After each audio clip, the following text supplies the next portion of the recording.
My husband had been unreasonably ignoring me since Christmas.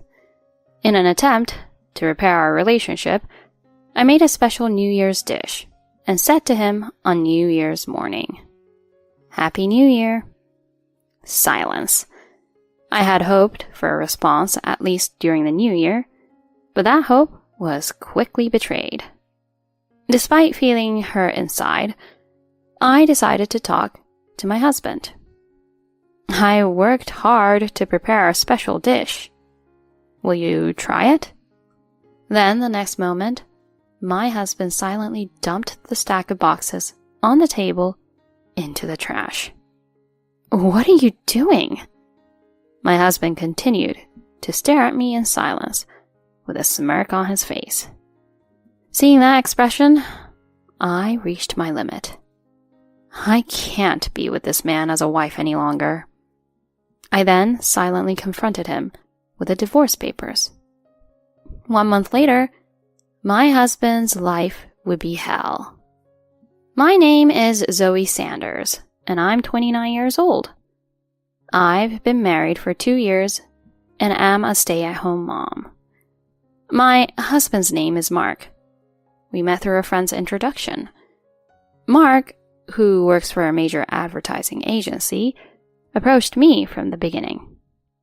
Having had few romantic relationships, I immediately fell in love and started dating. After 2 years of dating, Mark proposed to me, and I happily accepted. "I really like kids. I want them soon."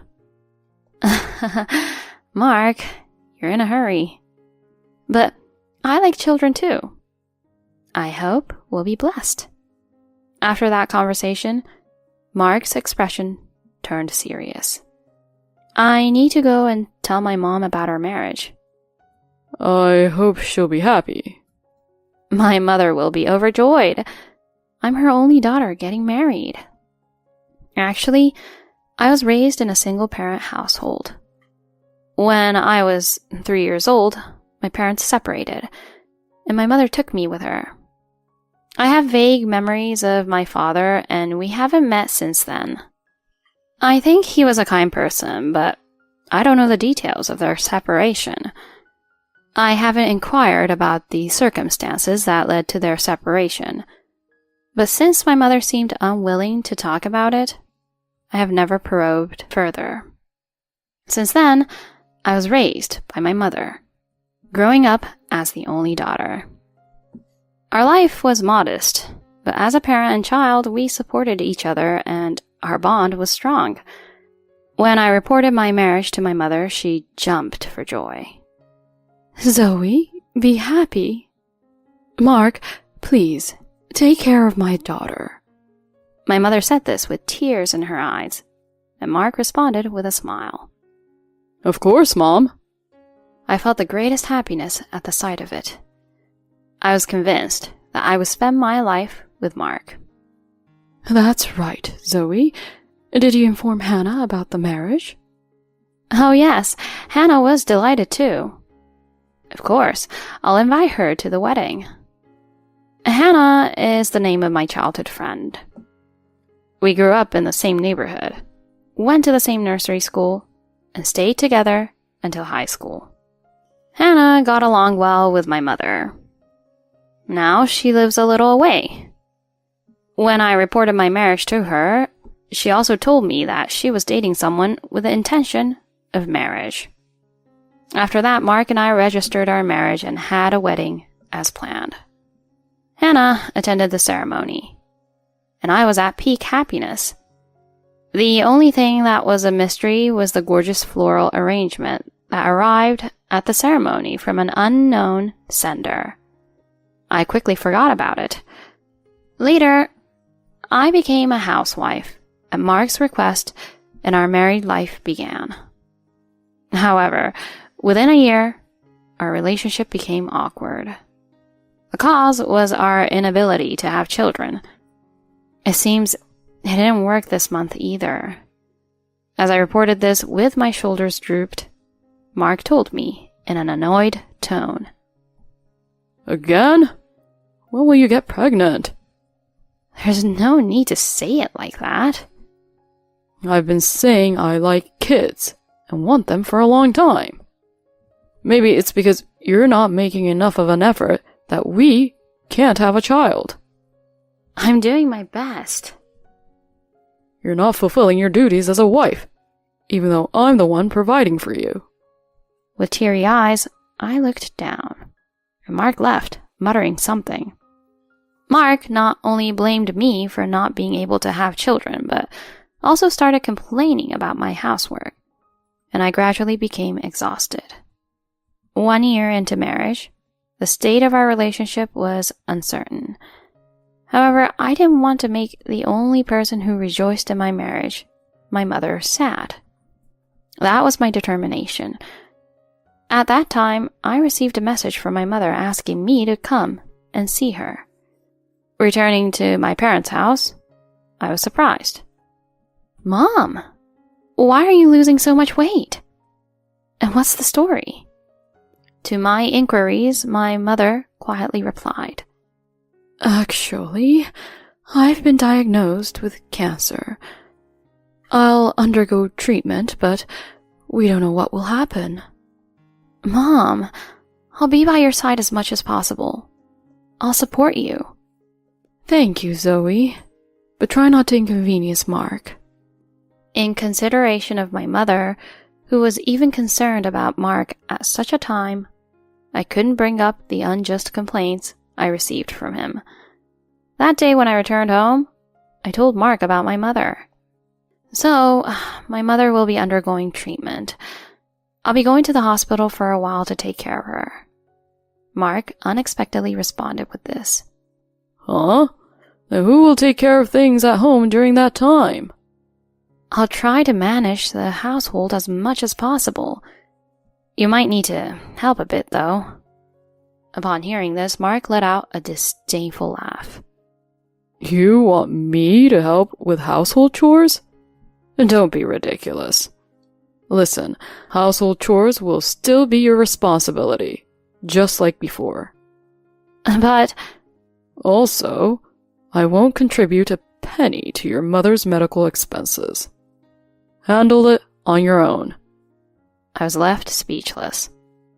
Even in such a situation with our family, I expected a little cooperation. This hope was completely shattered. "If you can't manage the house properly while taking care of your mother, I won't let you off easy. I won't be kind enough to support a useless wife who can't get pregnant or handle housework." Mark glared at me. Remembering my mother's situation and her request not to trouble him, I could only nod. After that, the days were hectic.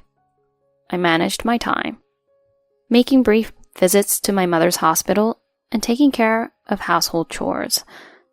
My mother seemed to be undergoing quite harsh chemotherapy. It was difficult for me to witness her in such a condition. Since I started visiting my mother's hospital about a month ago, the season had turned to December. It was during this time that my childhood friend Hannah made a certain request of me. I agreed to it, thinking it was for the sake of my friend. And so the events of Christmas Eve unfolded. When I returned from visiting my mother's hospital, Mark was waiting for me. "Hey, you've really become miserable, you know?" "Huh?" With a condescending look, he suddenly said that, leaving me surprised. "What are you talking about?" "Don't play dumb. You truly are the worst wife ever. I don't want to hear anything from you anymore." "What?" After that, no matter how many times I tried to talk to Mark, he wouldn't respond. Since then, Mark started ignoring my existence. No matter how much I spoke to him, he wouldn't answer. Even a simple greeting like goodbye or welcome back was met with averted eyes and a sigh. Living like this, my mental state was gradually deteriorating. Being criticized was painful, but being ignored made me feel like my worth had disappeared. In the days leading up to the new year, while my mother slept in her hospital room, I received a call from Hannah. Yes, it was as I thought. Zoe, thank you. It's fine, but are you okay? I'm fine. Zoe, why do you sound so down? Is something wrong? Unable to hold back, I poured out the days of being dismissed and ignored by Mark to Hannah. She listened and sympathized, and that alone lightened my heart. After hanging up the phone, I looked at my mother, and her eyes were open. Huh? Oh, Mom, were you listening? Yes. Come here, Zoe. It must have been tough. I had tried to keep it from my worrying mother, but everything was exposed. In that shock, my mother quietly told me something important. Zoe, I'm going to tell you something now, and you need to listen very carefully. Then my mother revealed something astonishing. After that, Mark's silent treatment continued. I, on the other hand, had been preparing special dishes since New Year's Eve. Mark, who had been ignoring me since Christmas, might speak to me again now that it's a new year. I hoped that these special dishes would be the catalyst. In our silent home, I quietly prepared the food. Mark silently drank beer and watched TV. Eventually, Mark went to bed before the date changed that day. After finishing the dishes, I went to bed, feeling downcast.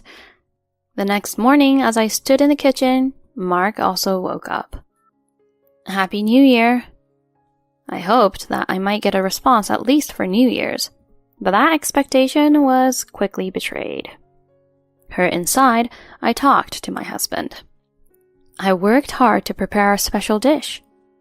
Will you try it? Then the next moment, my husband silently dumped the stack of boxes on the table into the trash. What are you doing? Mark, grinning silently, stared at me while I panicked. Seeing that expression, I made up my mind. He attacked me unilaterally for not being able to have children and ignored me for more than a week. And now, this is what he does to me? I can't be married to this man any longer. I took out the divorce papers, always kept as a backup for my bag. I silently thrust them towards Mark. What's the deal with having this kind of thing already?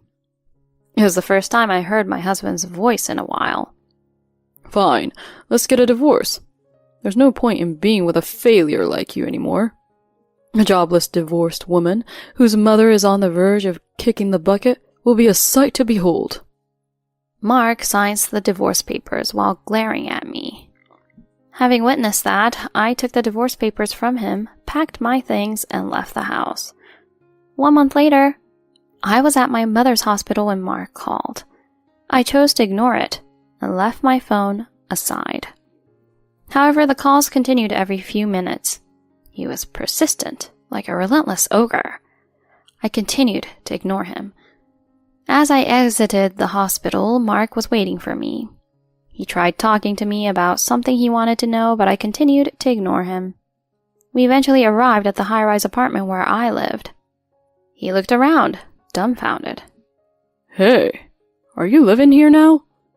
Why is a jobless person like you living in a luxury apartment like this?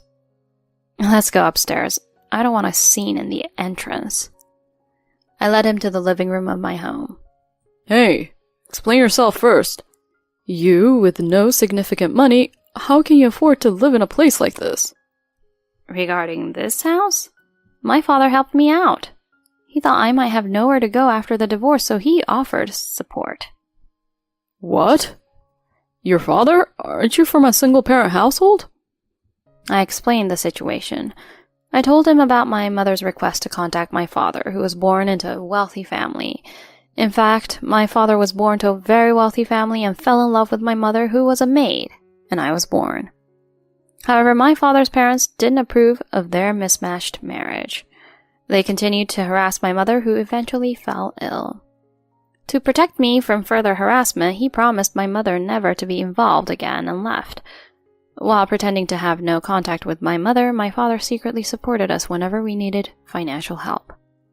He even sent a large flower arrangement for my wedding. Upon receiving my call, my father learned about my and my mother's current situation. When we reunited, he embraced me, expressing that he had always wanted to see me. He promised to be on our side now that both his opposing parents were no longer around.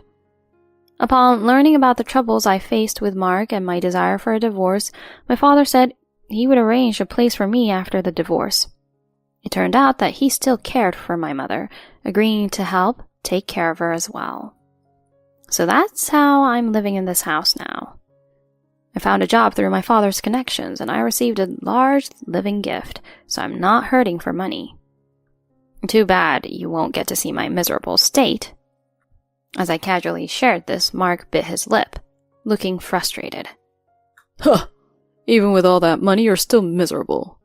After all, your body can't have children. What? I saw it on Christmas Day, the results of the infertility clinic's examination. You kept it a secret from me. What a fraud. That's why I stopped talking to you. Ah, so that's it. I finally understood. At the same time, laughter welled up within me. Did you even bother to check the name on those test results? Huh? It was delivered to our place, so it must be yours. Those were my childhood friend's test results. That was the favor Hannah asked me. She was about to get married and had the infertility test done, but she couldn't muster the courage to check the results herself. That was her request to me. Unfortunately, she was diagnosed as unable to conceive. What Mark saw was the test result I received on behalf of Hannah. You misunderstood, and that's why you kept ignoring me. I had the test myself, and there was no problem. If anything, maybe the infertility issue lies with you. Give it a try. Get tested. What? There's no way. In response to Mark's agitation, I asked the question. So you said there's something you want to ask me, right? What's the main issue? Oh, right. Do you know the major housing company called A House? They're a client of my company, and suddenly they want to terminate our contract. Oh, really? What's the reason? They claim it's my fault. So, I asked them for the reason, and they said to check with my ex-wife. What the hell is going on? Upon hearing this, I chuckled. Mark looked bewildered. What the hell is happening? Do you know the name of the president of A House? Huh? I think it's Richie Anderson. That's him, right? I pointed to the entrance of the room. Standing there was my father. Huh? Why is the president Mr. Anderson here? Mark stood up in amazement. Dad cleared his throat and replied. I heard my daughter invited her lousy ex-husband to the house. What's wrong with me, the father, coming to see him? Daughter? Zoe's father is President Anderson? Knowing everything, Mark was dismayed, and my father revealed the truth. Now that I know what you did to Zoe, I have no intention of doing business with your company. Now get out if you understand. Mark finally lost his composure and turned to me. Zoe, if the contract with A House is terminated, I won't be able to stay at the company. Please, ask your father to reconsider. Let's start over. Let's build a happy family this time, even if we can't have children. I pushed away the desperate Mark and shouted like this. You can't just say whatever you want. Who's going to forget the things you did to me? I won't entertain the idea of starting over, not in a million years. I'll never forgive you, you jerk. That's... Mark was covered in tears and mucus. My father, grabbing him by the collar, kicked him out of the house.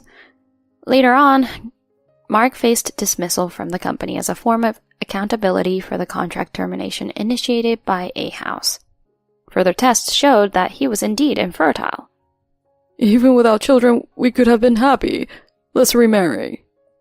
A mysterious and inexplicable phone call came through, but when my father hired a lawyer to issue a warning, the contact abruptly ceased. It seems Mark is currently residing in an old studio apartment while intensely job hunting. Despite his prideful nature, I hope he confronts the challenges of this lifestyle and lives reflecting on his past actions. On the other hand, as for me, I'm working hard while living in the high-rise apartment provided by my father. Following successful treatment, my mother is now living with my father. Hannah, my childhood friend, seems to have found happiness as well, as her fiancé expressed a willingness to marry her despite her revelation about infertility. From now on, I hope to take care of my family and friends, and find my own happiness.